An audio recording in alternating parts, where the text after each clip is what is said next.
Welcome to the Blackhawks Breakaway Podcast for CHSN. We're brought to you by Toyota. Toyota has more all-wheel drive and four-wheel drive vehicles than any other brand. Find yours and shine on. Toyota, let's go places. Charlie Roumeliotis, I am Pat Boyle. Charlie, how you doing today? It's bitter cold in Chicago. I was just going to say, I woke up this morning and I checked the weather and it was like, feels like minus 24. And I was like, geez, it's like we are in the heart of the winter season and the hockey season. Yeah, the Hawks are in a stretch, Charlie, of playing 8 straight games against teams that are in the playoff mix. They had Vegas on Saturday night and they had Carolina on Monday. They pick up a victory, a 5-3 win over Vegas, and a 4-3 overtime loss to Carolina. So they get 3 out of a possible 4 points against 2 very good hockey clubs. What were your takeaways from the weekend's festivities? Well, the good news is the Blackhawks are starting to pick up points in their losses when that wasn't really a theme for them over the first few months of the season, where a lot of games went down to the wire in the third period and they just couldn't find a way to get just force it into overtime and just pick up an extra point. And I think that can be a little demoralizing for the Blackhawks too, where you look at the standings and you're like, man, Hawks are dead last, but how are they dead last? Because they're in a lot of these hockey games. And so, you look at the weekend and it's like shootout loss against Nashville. They pick up a win against Vegas and then pick up a point against Carolina. The difficult part about the Carolina game was they held a 2-0 lead in that game. And so the loss feels like a regulation loss because it was right there in their hands to take. And so there were some positive signs. I think the last 2 games, the second periods, have really been the Achilles heel for Chicago. They have to find a way to not tilt the ice, not allow the opponent to tilt the ice in their favor. Having said that, in the final couple minutes of those second periods, the Blackhawks have found a way to score a late goal to propel them into the third period. And so that's been the encouraging part. But good to see the Blackhawks are continuing to put together good performances against the upper echelon teams. Now you just want to see them try to finish the deal when they do get ahead in those games. Yeah, that middle frame situation is been a constant theme throughout this season. And the 2 games, Saturday and Monday night, were mirror images of themselves, where Vegas and Carolina absolutely dominated the period. They both got 2 goals to get back into the game. And on Saturday night, they got goals to tie up the game. And then Seth Jones, as you mentioned, with a minute to go, he gives the Hawks a 4-3 lead going to the third. Then on Monday night, they had the 2-0 lead going into the second. They give up 2 straight in that period, but the final seconds of the period, Donato gives the Blackhawks a 3-2 advantage going to the third. So I guess in the areas of growth, they didn't let the entire period go in the favor of the opposition. And we've always talked about how late period goals are big, especially from a momentum standpoint and the message it brings you into the room with. So yeah, those were nice to see, but unfortunate when you look up on the board and you're like, okay, they were outshot 17-3. I mean, Carolina had 91 shot attempts. I understand the Hawks let a 2-goal lead slip away, but at the end of the day, when you get a point and you're thoroughly dominated in possession time and shots and high danger chances and scoring chances, I kind of feel like you're fortunate to get a point. For sure. There's a balance of, you take solace in the fact that you've picked up 3 out of a possible 4 points against Vegas and Carolina, but then you dig in within games and you're like, okay, these are some areas that we need to improve on to make sure that, because if we replay the game, it's probably not going to go in our favor. And so you take solace in the fact that you pick up a win and pick up a point, but try to correct the things that if you redid the game, that probably would have gone south for you again. The encouraging part was Peter Mrazek. That was his best game in a long time for Chicago. 44 saves on 48 shots. He was peppered all night, came up really big in the second half of the game where the chances started to be of higher quality. And, we've documented since that injury a while back, he just hasn't quite looked the same. And so maybe this for him, although he didn't get the win, maybe this feels like, okay, he was dialed in again, and maybe this can help prepare him because the Chicago needs to get back there. They need their goaltending to get back to above average. Yeah, I thought he was the reason that they were even able to get the go-ahead goal in that second period, because he'd been so stellar. And it's the closest he resembled to prior to the injury, I think, in this last game. Although I thought it was crazy that with that amazing performance, the Jordan Staal goal in the third period to tie the game at 3 was kind of a weird goal, because they had been carrying play with zone time. They put an innocent shot on goal. It looks like Peter's down in the butterfly and covering up. Now he's kind of holding his glove hand and his blocker hand down like he's covering the puck, like it's right at his 5-hole. The referee is behind the goal and looking straight at the puck and can see it open behind him. So there's this like 2 seconds work, and even some Carolina players kind of stopped playing there for a second or so. And then no whistle. Staal digs it out and puts it in the back of the net. So it was kind of if he just sits down, he feels that puck and the whistle happens and there's no goal. Yeah, I really wrestled with watching that, because when you see the replay, the ref has has a perfect vantage point. Yeah. He can see the puck.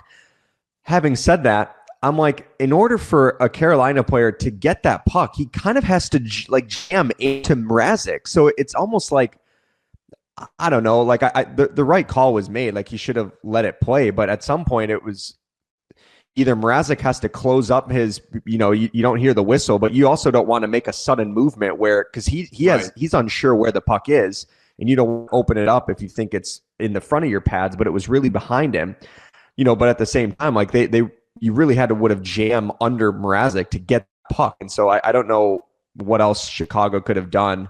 It's unfortunate that play happened. I kind of want to rewind back. We've given a lot of love to Bedard, but when the Hawks were up 2-0, they get that power play, and Bedard turns it over at the blue line, which led to Carolina scoring a short-handed goal, make it 2-1. On one hand, I was like, man, Connor can't turn that puck over at the blue line. But then on the other part is like, what an unbelievable play by Jacob Slavin to kind of knock that puck out of midair. And so it's just like, it's unfortunate that it went that way, but that was an opportunity for Chicago on the power play where you could, if you score there, you make it 3-0. But even if you don't score there, just to get out of that 2-0, force Carolina to beat you. And, unfortunately, they scored that shorthanded goal, and it kind of opened the momentum for Carolina to the ice back in their favor. Yeah, that's one of those where, he's so good in his entries most of the time and makes some really great plays just inside the blue line when he enters, and allows teammates to get in position to receive a pass. And his skill is so elite that, you're like, all right, I've seen him do it. So, and then Slavin makes a great play. Although, this is where you walk that fine line of, should you do it or should you make the simple play? Especially when you're up 2 goals, because, that obviously changes the complexion of the game. When they score a shorthanded goal, it's almost like more than a goal. It's like a goal and a half. It really feels like a huge swing. And, does it just a simple chip into the zone? I know on power plays, you don't like to lose possession of the puck and have to go work for it, but you do have the extra skater. I would and I know, I think publicly coaches would probably not try to call a player on the carpet for it. But, I do think it's an area on power play entries that I'd like to see them have some different options and not have the risky play open for that type of result. Yeah. To be fair, Connor Bedard, he's legitimately among the NHL leaders in clean zone entries. So this is an area where it is his strength. And it's funny, like I'll watch Edmonton and I'll watch Colorado, and it's like literally their power play zone entry strategy is give it to Dave and give it to Draisaitl and give it to McKinnon, and everyone else just get out of the way. And so like when you have a player like that, and we saw it when here in Chicago when Patrick Kane and Alex DeBrincat, it was like just let them figure it out together, right? And so on some ways, in no way am I advocating that the Blackhawks need to like change up their power play zone entry. It was just a situation where Connor is like, he has such confidence to pull off those moves, and he runs into a defenseman like Jacob Slavin that made it just a terrific play on it. And we heard it when Luke Richardson was the coach, and we've heard it to Anders Svensson, is turnovers at the blue line is if you win that battle, limit those turnovers, you're probably going to win the hockey game. And so I think that's an area where the Blackhawks can clean up. And Phil Thompson had asked the perfect question after the game to Sorensen about that play specifically. It was like, how do you coach Connor to recognize that situation, but also not want to coach the creativity out of him? And Sorensen actually deferred to Jacob Slavin making a great defensive play. And it was funny because Troy and I were talking about that on the postgame show, and Troy had acknowledged, she's like, on the Chicago broadcast, we're pointing out how it was a turnover by Bedard. On the Carolina broadcast, probably mentioning what a great play that was by Slavin. So it's really, how you view that play. Right. Well, while we're kind of talking Bedard, let's talk about that line. I think that's the one thing that's kind of come out here in the last 3 games is it just from a pure fan standpoint, it's a fun line to watch. Bertuzzi has been absolutely fantastic. You're even seeing him rub off on other players. The Kurashev goal was Bertuzzi-esque. But it's interesting to listen to Bedard talk about that backdoor play. Like, it looks so simple when you're sitting there watching it. You're like, God, why? It's almost like a alley-oop in hoops where, you just throw it up to the big man and he throws it down. Like, just put a puck on net and backdoor. Obviously there's so much that goes into it. That pass has to have pace, or it doesn't get through the sticks in front or the traffic in front.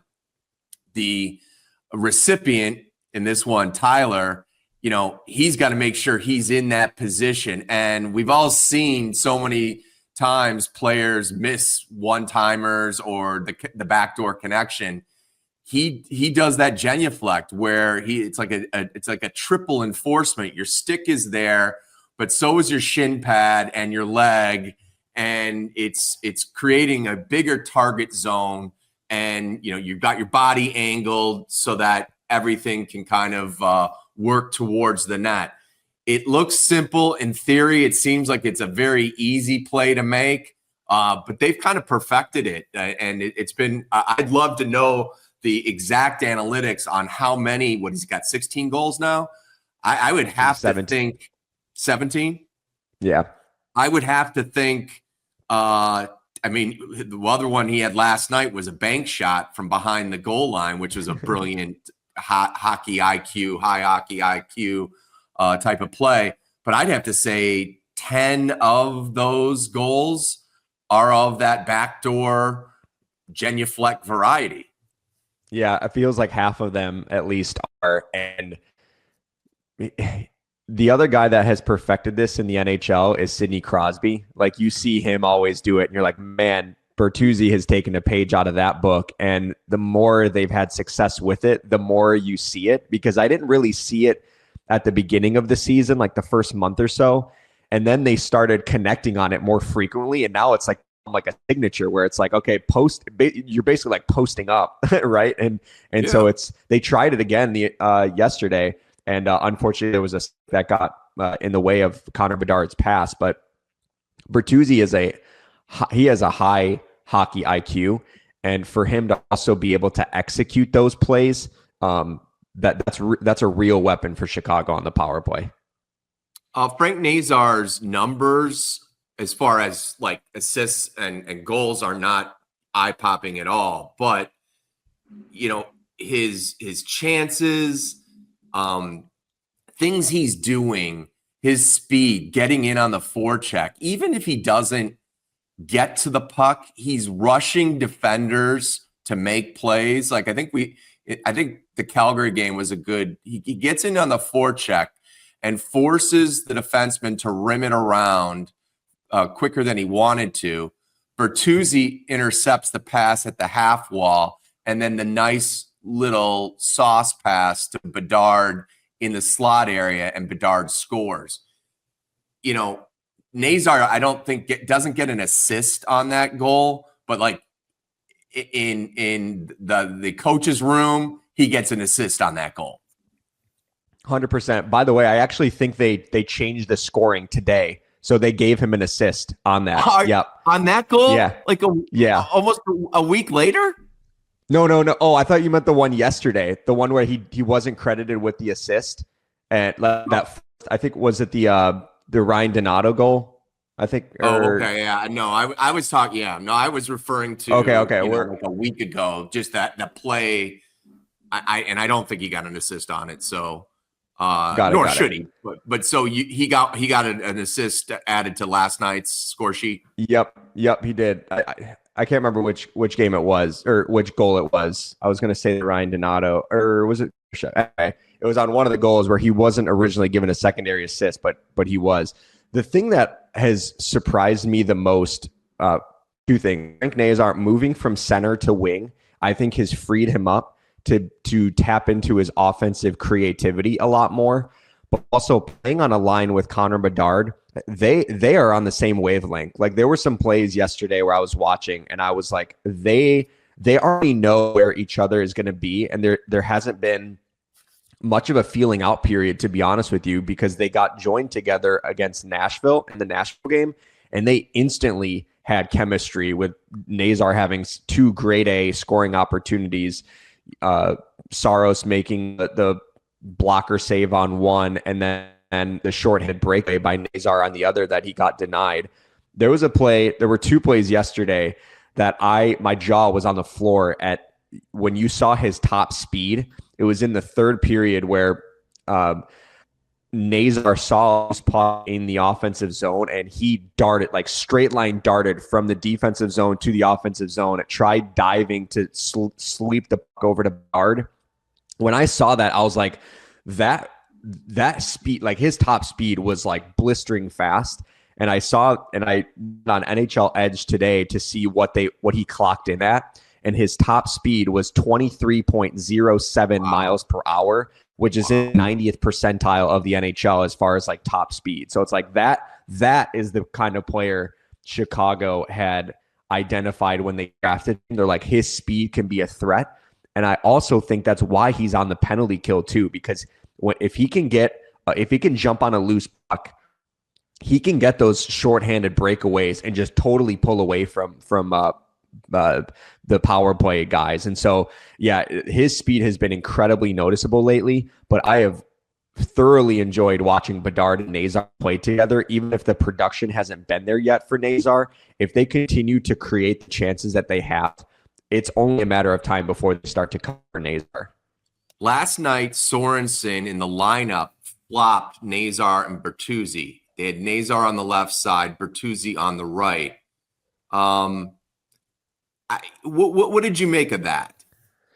Yeah, so I was a little confused at first because the Vegas game, it was obviously Nazar on the right, Bertuzzi on the left, and then they changed it, and I'm like, oh, maybe I don't know if this was intentional, if it was just written on the board wrong, because that's what we were all, we saw it, and I don't know if it had something to do with, like, remember when Blackhawks a couple years ago when Kane and DeBrincat were on the power play together, or they wanted Kane. They moved Kane to the left side because they wanted to be on his forehand as he was entering the zone versus being on the backhand. And so I don't know if that had anything to do with it, but that wouldn't make sense because Nazar was on the left yesterday, right? And Bertuzzi was on the right.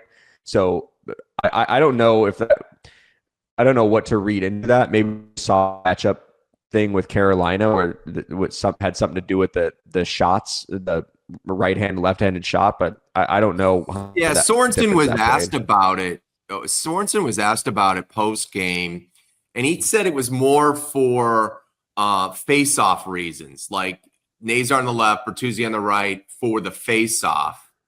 And then once the game commences and, they're in on the forecheck, it's kind of go back to the other way. So maybe it's more for set plays and things of that nature off draws. Maybe we'll dig into that. We got a couple of days this week of practice before they play again on Friday. You mentioned Nazar on the shorty breakaways. The Hawks seemingly get a mini breakaway or a breakaway per game. It doesn't seem like they cash in on many of them. And I'm not going to belabor this point, but we talked about Soderblom's issues with the, with the shootout goals that he's allowed 9 straight and 0-3. Is this another example of and again, to say that they don't work on it, they do work on it once in a while, but maybe it needs to be ramped up a little bit so that everybody is comfortable with the opportunities they get when it comes to shorthanded breakaways in general, or shootout attempts? Yeah, they do work on it, but certainly not as much as they have in the past. And maybe there is a correlation there, or maybe it's just one of those fluky things. I know when Patrick Kane was here, after every single practice, they would play that game called 2-puck, where, you shoot one in the slot, and then if you miss, you get a little mini breakaway from, the little slot area. And I remember talking to some of the players, even Philipp Kurashev, he was always one of the best at that game. And he was like, you don't realize, we're playing that game for fun, but it also forces you to think of new moves and go really deep into your arsenal when you're playing against a goaltender, whether it's Mrazek or whoever the goalie is for that particular game. Well, it's now they know your tendencies and you know their tendencies. And how do you figure out a way to bypass that? So maybe there is something to it, but they have not practiced it in a while. I think the last time they did it was the Winter Classic game. And it was more of a fun thing where they set up the pucks. We won't revisit the result of that, but the last time they did it, it made international news on Spittin' Chicklets. It did. Thanks, Whit. No, but when Joel Quenneville was the coach, they practiced it a lot. So that's something that they haven't done. The other thing, I like it for the levity factor, right? We've talked so much about coming to the rink and how difficult it is, whatever. These guys are uber competitive. They'll compete about, anything and everything. So adding this little wrinkle to the end of a morning skate or the end of a practice, to me, it's just an opportunity to forget the record, to come together, red versus black, or whatever the maybe D-men versus forwards, whatever the matchup is, and have a little fun. And then you're walking into the room talking about, Reichel's roofer to win it versus I can't believe we blew another two goal lead last night. You know what I mean? Just giving another opportunity to escape from the mundane, the daily routine. 100%.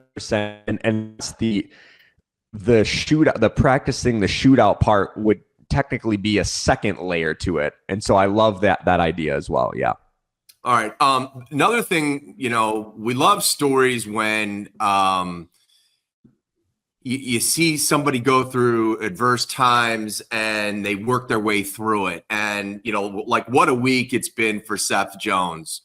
Worst game probably as a Blackhawk on Monday of last week. He's now put together 3 games in a row where, he's been really solid, if not good or great. And that had to be it doesn't matter what you're making, how many years you've been in the league, everybody deals with their confidence and everyone has to answer criticism. And I thought we saw a lot of growth in that area from Seth this week. Yeah, credit to him for taking ownership of his recent play, especially that Calgary game. He was really honest about it after the Calgary game and the practice. And then for him to follow it up with the game against Nashville, 3 points specifically against Vegas, and then scoring that key goal at the end of the second period to propel Chicago into that third was massive. And after that game, so he was named the #1 star, rightfully so. And then after that game, he spoke to the media and he was asked specifically about how good it felt for him personally. And he was like, I'm just happy the team won. And I think internally that felt really good to him, but he didn't bring any more attention.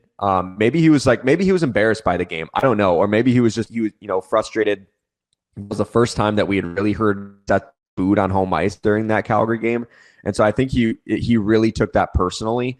And so for him to kind of deflect it right away, I think it really bothered him in a sense that like he wanted to get that bad taste out of his mouth immediately.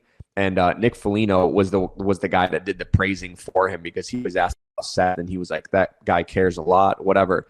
And so it's been a really good bounce back performance for Seth over the weekend. And prior to the Nashville game, he went 3 straight games without a single shot on goal. And so now in the 3 games since, he has 2, 3, and he had 1. Also was credited with an assist in the Carolina game. So now he's got a 4-game point streak. So credit to Seth for really playing his way out of this quickly. Another guy who's had a really rough year, and you can see it on his face. And ultimately, you could see some relief when he was being interviewed by Darren Pang between periods, was Philipp Kurashev. Phil got his first goal since November 10th last night. And I told you it was kind of, like the Bertuzzi-esque play. It was a sweet play. Donato with a great, a hard pass from Crevier to Donato, who went down the right side and then and fed it to Kurashev back door. But, I don't know what the future holds for Phil here in Chicago. But, coming off the career year that he had last year, there was a lot of momentum coming into this year, assuming he was going to get opportunities to play with Connor again. He did. But, maybe last night was, he's been a healthy scratch, Charlie, I think 15 games this year. Yeah, and it's a lot of them have been recent. So like he gets in a game, then he's a scratch for 4 in a row. Then he gets in a game, scratch for 5 in a row. And it's just really hard for him to probably develop some momentum. And knowing that you're drawing into the lineup and you have a 1-game tryout essentially to keep your spot in the next game that's a lot of pressure. And so I'm sure he's battling confidence issues where we saw his confidence die high last year. The thing that I liked the most about it was how quickly he scored in the hockey game so that he can kind of get the monkey off his back and just play a little bit freely. The last game that he played at was in Detroit, and that was one of his worst games in a long time.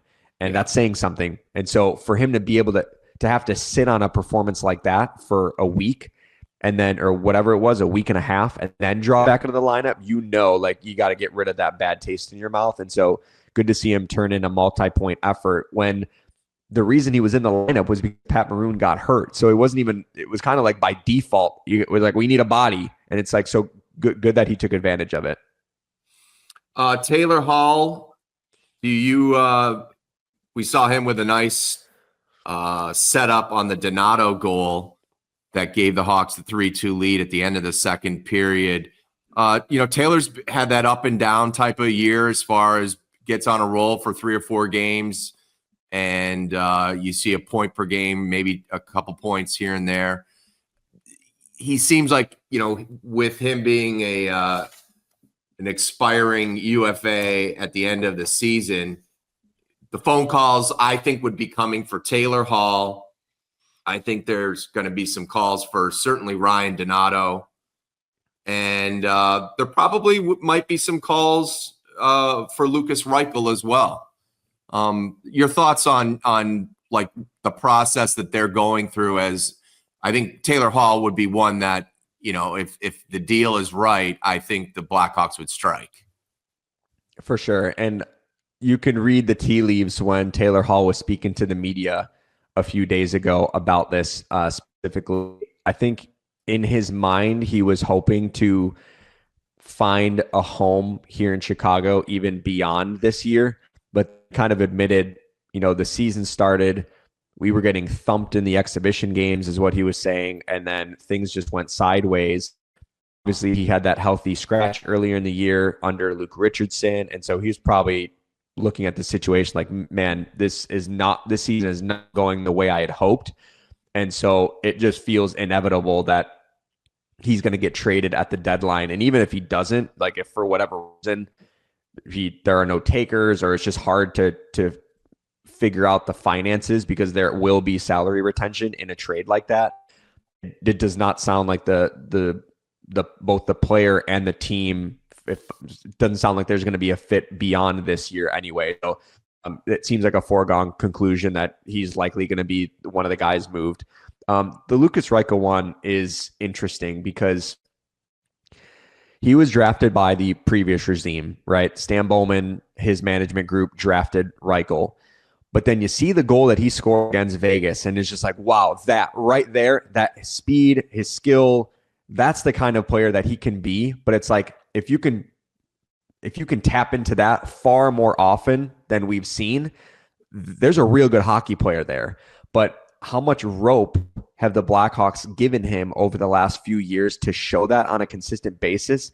It just feels like the Hawks are at a point where they have to listen to potential offers on a guy like Reichel as the influx of young players start to come. Like, we'll see who signs after their college seasons, whether it's Oliver Moore and Ryan Green or whatever. And so you can't hold on to these guys forever. And so Reichel, he's a fascinating case because you can see the potential there, but you just haven't seen the consistency of it over the course of a long term, make you feel like he for sure should be part of this. And, and he's done it primarily on the fourth line. I know he's on the third line right now with Foligno and Doc. It's funny how Foligno refers to him as my kids. Yeah. But, credit Patty Maroon for, I think, we talk about culture and how important it is to have that room in a certain way. I really think Pat Maroon has unlocked the mental side of the game for Lukas Reichel. I think Lukas Reichel has really struggled when it comes to the confidence over the last couple of years. Goes to Rockford, gets reinvigorated, the points are there, comes back up, not so much. And I think it's very hard for these, especially players that are from Europe, and they don't have a ton of friends that they played hockey with through the years who are either in Chicago or on other teams, and they're kind of, it's all hockey all the time. There's no escape from it. So when you ride the highs and the lows so dramatically, when you're kind of solely focused on the craft. And I think Maroon has unlocked that a little bit and sat with him on the plane and talked to him about life and invited him to St. Louis for the Christmas break because he didn't have family here. Like, I think that stuff matters. And, I wonder if Patty Maroon's, if this is the end of the line, like, and Lukas sticks around here, like, who's the next guy to kind of help pull him through? I mean, we can't we can't expect Nick Foligno to take everybody in, and usher everyone into the National Hockey League. So, I think about like how this roster is going to change in the coming weeks as we approach that March 7th trade deadline. And, some key players, veterans may leave.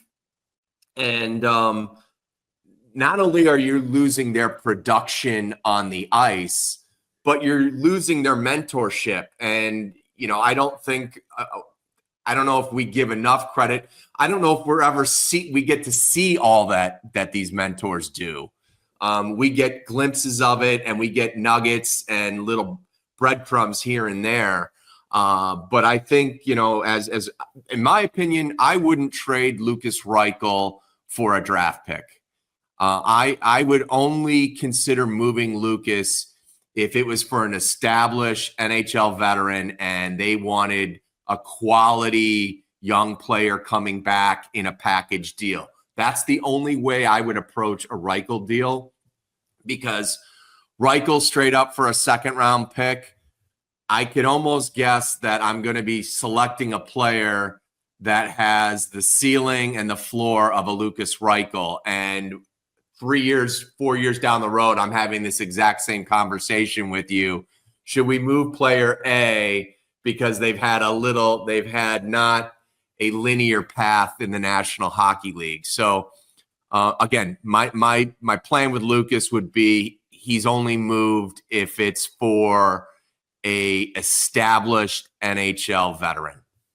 Yeah, I totally agree. And I'm right there with you too on the draft pick, where it's like, okay, you can get a second round pick or whatever it is. Then 4 years from now, not even just are you talking about whether you like who that player is, but it's like in that point in the rebuild, the Hawks are hoping they already got their established cornerstone pieces, right? And so you don't know who that player is going to develop into.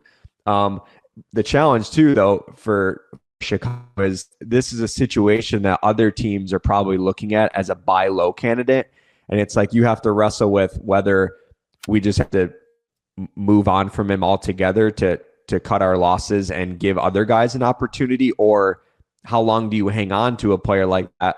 Maybe he elevates his value and rethinks how the organization feels about him, or you're like, okay, he's starting to tap into his real potential here. We can move him for maybe a higher quality piece than originally maybe the Chicago thought. Yeah, like, I mean, he's only 22 years of age, and like I look at Ilya Mikheyev at age 30, some similar trade. I mean, I think the ceiling for Reichel is higher, but Mikheyev is 30. He doesn't produce that much. He's a really he plays hard every night, but I can see Lukas Reichel in the lineup next year. It's the final year at $1.2 million AAV. I'm not ready to punt on a 22-year-old who, when Connor Bedard was asked about the goal he had the other night, talking about Reichel, like, it's cool to see great players talk about other players. And like, he genuinely gets excited when he talks about Lukas Reichel. Like he sees the talent that Lukas shows us in sporadic occasions. I just thought it was interesting. I think you were in that scrum where Bedard was talking, and it was like, when he turns Connor's head, that's something to pay attention to. 100%. And Reichel plays the kind of style that Chicago is looking to play. Fast, skilled, and he has a high hockey IQ. And so that's what makes it's like, man, you see those flashes during the game and you're like, oh man, if we can get more out of that over the course of an entire game, and the finish can be there too, because there are a lot of plays where he's like, oh, what a move, or what a pass. And then it's like, oh, the finish isn't there. Right. And so it's like, if he can like put it together, you wonder what the ceiling could be for a guy like Reichel. And you mentioned too, the mentor type factor. I do think that has played a big role, because Think about last week. The Hawks traded Isaac Phillips. They get a guy, defenseman Dmitry Kuzmin, to help Artem Levshinov because they're both Belarus friends, right? And when Artemi Panarin was here, came from Russia, the Blackhawks had signed Viktor Tikhonov to kind of be the guy to help him, a fellow countryman, to help not only be his de facto translator, but also a guy that can help navigate life in North America as they make the jump from from Europe or juniors or wherever it is to the NHL. And so I do think that has played a role for Reichel as well. Yeah. And look, I even heard it this week, Tavo talking about his 8 years in Carolina, how there was a lot of Finns on the team. And that was a comfort factor for him, adjusting to life there and making things easier for him to go to work. And you look at the glory days of the Blackhawks, the Swedish factor. Yep. There was, a ton of Swedes on the team, and they would, break bread together and do the different holiday traditions that they did back in their native country here in Chicago. So it may sound like little stuff and trivial stuff, but I do think it all goes into the into the secret sauce of ultimately a championship team is finding people's comfort zones and being more.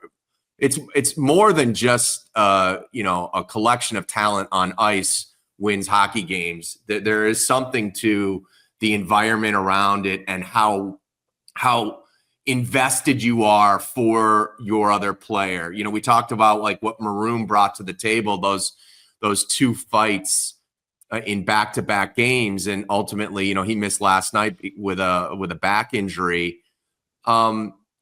It's not just it's a signal of what how he's willing to pay the price, and it's trying to get the rest of the guys to be as emotionally invested as he is.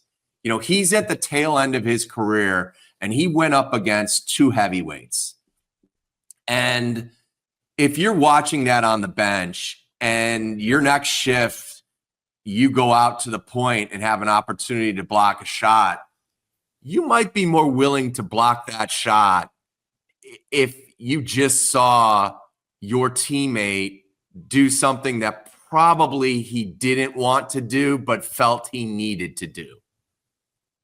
Yeah, and because he's a 3-time Stanley Cup winner too, you're like, oh, this is the stuff they did in Tampa and in St. Louis to make sure that our group is unified. And so it's not just some enforcer that has been on, that has bounced around the league and he's doing it just to try to rally the guys. You're like, oh no, like this is the kind of stuff that he did on those Stanley Cup winning teams as well.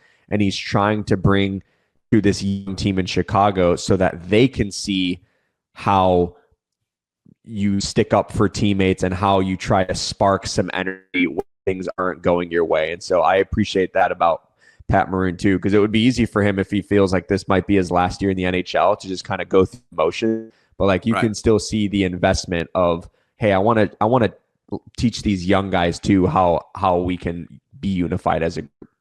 Yeah, I'm going to bring the kid from Germany who has no family and friends here, or not many friends here, and he's got nothing going for Christmas. Yeah, my wife's going to go buy him a Christmas gift.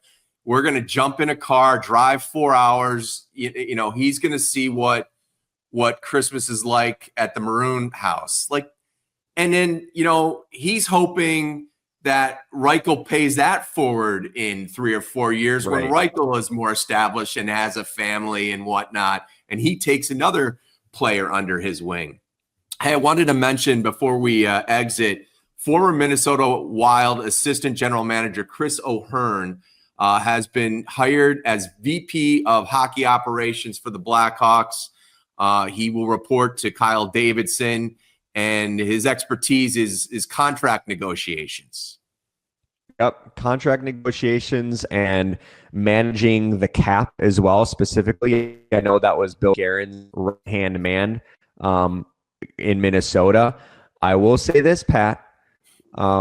You're laughing. There's a certain guy that's a UFA in 2026, Kirill Kaprizov. It was O'Hearn that negotiated the contract with Kaprizov's camp. So it just I'm not saying, I'm just saying. Okay. Well, I would love for him to negotiate a contract for Kirill the Thrill here. I wouldn't mind him negotiating a contract for a Mitch Marner.